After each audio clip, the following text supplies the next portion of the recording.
गणपति वहां खड़े हुए हैं, वो किसी को नहीं जानते, उनको अभी अभी जीवन दान मिला है, वो सिर्फ अपनी माता को जानते हैं। तो शिव जी को बड़ा गुस्सा आता है कि भाई मेरे ही घर में एक स्ट्रेंजर मुझे जाने से रोक रहा है। शिव जी को नहीं पता वो कौन है। इसमें वो शो करना चाह रहे हैं कि मेल ईगो कैसे बिहेव करती है।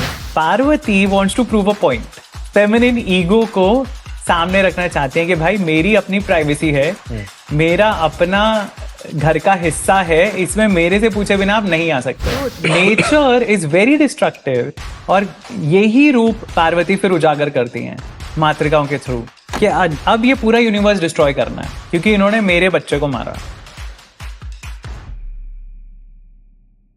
शिव और पार्वती की आप कहानी कभी भी सुनोगे ना, अगर आप शिव पुराण में पढ़ोगे, देवी भागवत पुराण में पढ़ोगे, तो यू विल रियलाइज कि these are slice of life stories. कि एक नॉर्मल कपल में क्या झगड़े होते हैं या उनके बीच में कैसी सिचुएशंस अराइज होती है, वो सारी रिफ्लेक्ट होती है शिव जी और पार्वती जी की स्टोरीज में।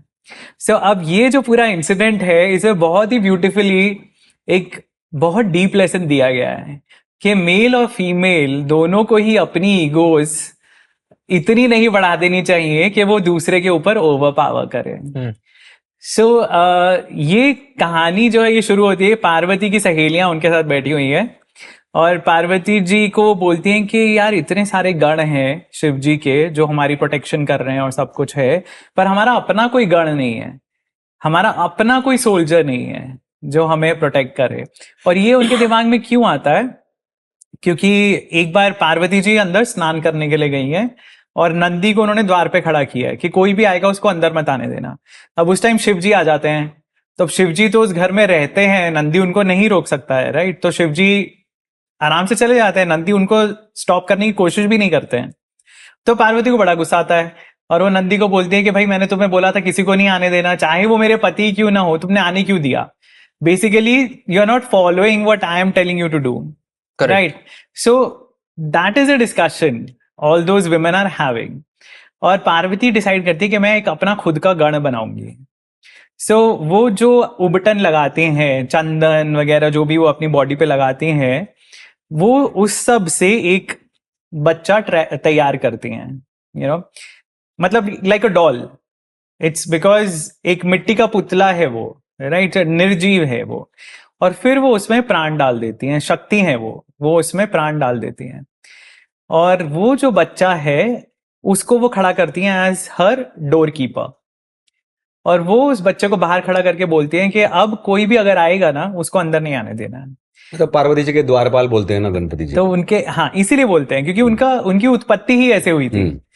तो वो उनको वहां खड़ा कर देती हैं और फिर अब वो देखती हैं, she is basically waiting and watching to see what happens. Now Parvati wants to prove a point.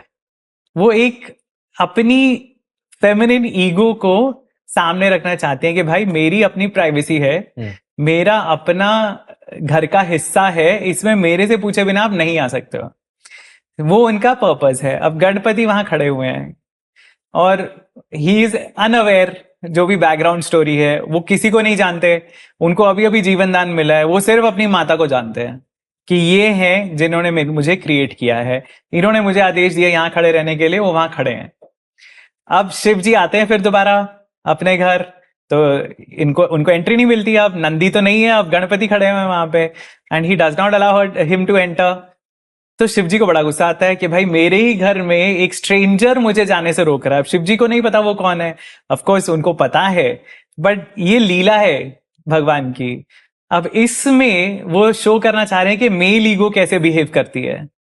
Male ego is feeling challenged, you know, कि मेरे ही घर में जाने से मुझे कैसे रोक सकता है। How dare he stop me, how dare he stop me, this is my home, you know. और शिव जी डायरेक्टली कन्फ्रंटेशन नहीं करते, पहले वो जाने की कोशिश करते हैं अंदर, गणपति उन्हें रोकते हैं, तो वो अपने गणों को भेजते हैं। ये कहानी इतनी सुंदरता से बताई गई है ना शिव पुराण में, उसमें if you read in between the lines, तो शिव जी सोच रहे हैं अपने ही मन में कि जो गण है उनमें बहुत प्राइड आ गया है। मेरे जो गण है, क्योंकि वो शिव जी के गण है, बहुत स्ट्रांग है, बहुत पावरफुल है, उनमें इतना प्राइड आ गया है, वो भी चूर होना चाहिए। तो वो गणों को भेजते हैं और वो गण हट्टे कट्टे, यू नो, मुश्तंडे है, और वो जाके उस बच्चे को धमका रहे हैं। और वो बच्चा कहते हैं कि यार तुम्हें शर्म नहीं आती, तुम इतने लंबे चौड़े फाइटर्स हो और मुझे आके डरा रहे हो, मैं तो अभी पैदा हुआ हूँ, यू नो, स्टिल मुझे जो ऑर्डर दिया गया है मैं वो ही फॉलो करूंगा, मैं नहीं डरूंगा तुमसे। अब गण जो है वो चौंक जाते हैं, हैरान हो जाते हैं कि अरे हमें देख के ही लोग भाग जाते हैं और अब ये तो बच्चा सडनली है। ये तो बच्चा है जो हमें फेस ऑफ कर रहा है। तो वो फिर शिव जी के पास जाते हैं और शिव जी कहते हैं कि अरे तुम इतनी अपनी बड़ाई करते हो कि हम ये कर सकते हैं वो कर सकते हो, और तुम एक बच्चे से डर रहे एक हो। बच्चे से डर गए। तो अब यहाँ पे ना सबकी egos are coming in to play. Everybody wants to stand their own ground. मतलब वो दिखा रहे कि घमंड इतनी डिस्ट्रक्टिव चीज है कि बिल्कुल बिल्कुल। तो ये सारा प्रोसेस हो रहा है। अब गण जो है वो जाते हैं उनसे लड़ाई करने, उस बच्चे से लड़ाई करने। वो बच्चा easily, that kid has been created by Shakti, the power, the energy behind the universe. Yes. वो इजीली हरा देता है उन सबको, सबकी पिटाई होती है गणों की, सब भाग जाते हैं बेचारे। अब वो शिव जी के पास जाते हैं दौड़े दौड़े, तो शिव जी देवताओं को बुलाते हैं कि चलो भाई अब तुम भी आजमा लो अपनी पावर। तो देवता, सारे देवता, कार्तिकेय, इंद्र सब आते हैं, विष्णु जी भी, और सब लोग आते हैं। ब्रह्मा आते हैं, ब्रह्मा को भेजा जाता है। ब्रह्मा साधु का वेश बना के जाते हैं उस बच्चे को समझाने, तो वो बच्चा सीधा उनके ऊपर अटैक कर देता है। अरे बाप ब्रह्मा जी के ऊपर। सो ब्रह्मा जी को लगता है यार मैं बहुत बड़ा समझदार इंसान हूं, मुझे कोई कुछ नहीं मना करेगा। उनकी भी ईगो चूर चूर हो जाती है वहां पे, क्योंकि बच्चा उनको भी नहीं छोड़ता। ब्रह्मा जी वापिस आते हैं, दूसरे देवता आते हैं लड़ाई करने। In the mean time Parvati को पता चलता है कि बाहर ये सब हो रहा है। अब जो डिस्कशन वहां पे हो रही है ना, that is also very beautiful, कि घर के अंदर क्या डिस्कशन चल रही है, घर के बाहर ये सब हो रहा है। घर के अंदर जो डिस्कशन चल रही है उसमें जो पार्वती की सहेलियां हैं, उनकी एसोसिएट्स हैं, जया, विजया, डाकिनी, वर्णिनी, जो उनके साथ जनरली होती हैं, और ये जो लेडीज है ना, ये आपस में बात कर रही हैं कि देखो अब अगर इसने, बच्चे ने बैक डाउन कर दिया ना, तो ये तुम्हारी मतलब बेसिकली इज्जत हार हो तुम्हारी जाएगी। कम हो रही है, तुम्हारी हार है, यू नो, तुम्हारी ईगो ब्रेक करने की कोशिश हो रही है। सो तो ये बच्चे को नहीं हटना चाहिए वहां से। तो पार्वती मैसेज भिजवाती हैं गणेश को कि तुम्हें अपनी जगह पे डटे रहना है, कोई कुछ भी कर ले। अब वो बच्चा जो है वो समझ रहा है कि भाई एक पावर टसल चल रहा है यहाँ पे, लेकिन वो बोलता है इतने यू नो ब्यूटिफुली, उसने, बच्चे ने वो पॉइंट ऑफ व्यू रखा है वहां पे। वो बोलता है कि देखिए मुझे समझ आ रहा है यहाँ पे जो लड़ाई है वो शिव और पार्वती की है, अगर, लेकिन लड़ तो सब दूसरे रहे। हाँ, अगर इस लड़ाई में मैं हार भी गया तो वो मेरी हार नहीं है, मैं तो किसी को रिप्रेजेंट कर रहा हूं। लेकिन अगर इस लड़ाई में मैं जीत गया तो सोचो कि आप लोगों का क्या होगा। सो इतने वर्ड्स में ना, that kid is so clever in using words, कि वो फिर भी उन लोगों को मौका दे रहा है कि सोच लो क्या करने जा रहे हो। तो ऑब्वियसली कोई सुनता नहीं है, लड़ाई होती है, और फिर पार्वती दो शक्तियां क्रिएट करती हैं, एक दुर्गा और एक काली, और वो दोनों शक्तियां जाती हैं गणपति की हेल्प करने। सो जितने वेपन्स छोड़े जा रहे हैं गणपति पे, काली वो सारे स्वॉलो कर लेती हैं, और दुर्गा जो है, जो दूसरी गॉडेस बताई गई हैं, चंडिका या दुर्गा, वो अपने हाथों से इलेक्ट्रिसिटी छोड़ रही हैं, विद्युत फायर कर रही हैं, बेसिकली थंडरबोल्ट्स फायर कर रही हैं, और उनको डिस्ट्रॉय करने के लिए। तो the kid has some help, उसको शक्ति की हेल्प मिल रही है।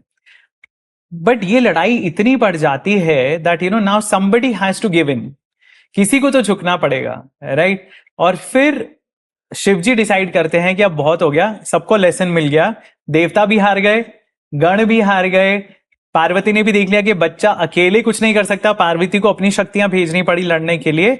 Now he hopes that you know things will settle down, but they don't, the kid refuses to give up. Ultimately Shivji को जाके उस बच्चे पे अटैक करना पड़ता, एंड जब उसका सर धड़ से अलग होता है तभी लड़ाई रुकती है। अब बाहर सेलिब्रेशन का माहौल है, क्योंकि सब लोग जो हार गए थे, उनको जिसने हराया था उसकी मृत्यु हो गई। घर के अंदर जो माहौल है वो एकदम अलग है, उसमें काली बहुत ही ज्यादा क्रोधित हो जाती है, और वो नई गॉडेसेस क्रिएट करती हैं, डिस्ट्रक्टिव गॉडेसेस, मातृकाएं क्रिएट करती हैं, और वो उनको ऑर्डर करती हैं कि सारी सृष्टि जो है ना, इसको तबाह कर दो, इस सारी सृष्टि का विनाश कर दो। और वो जो बेसिकली देखिए, पार्वती की जब हम बात करते हैं, we are talking about nature, about Shakti, about the feminine principle in the universe, you know, energy.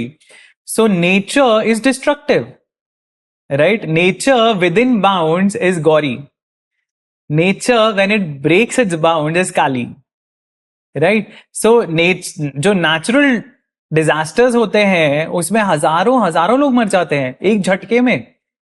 तो नेचर इज वेरी डिस्ट्रक्टिव और यही रूप पार्वती फिर उजागर करती हैं मातृकाओं के थ्रू कि अब ये पूरा यूनिवर्स डिस्ट्रॉय करना है क्योंकि इन्होंने मेरे बच्चे को मारा.